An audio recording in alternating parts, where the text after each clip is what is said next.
Check post వద్ద భారీగా డబ్బులు సీజ్ చేశారు అధికారులు. కారులో తరలిస్తున్న 13 లక్షల రూపాయలను సీజ్ చేశారు. చండూరు మండలం భీమనపల్లికి చెందిన నరసింహ కారులో డబ్బులు తరలిస్తుండగా పట్టుకున్నారు. హైదరాబాద్లో ఫ్లాట్ అమ్మగా డబ్బులు వచ్చాయని కారు ఓనర్ చెప్తున్నారు. పండుగకు సొంత ఇంటికి వెళ్తూ డబ్బులు తీసుకొచ్చానని వివరణ ఇచ్చాడు. మళ్ళీ ఆ డబ్బును హైదరాబాద్కు తీసుకెళ్తున్నానని తెలిపాడు.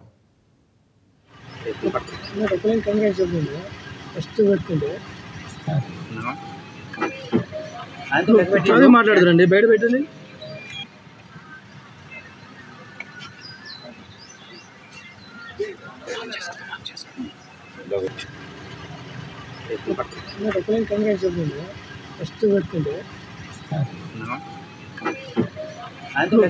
మాట్లాడుతురండి బయట పెట్టండి.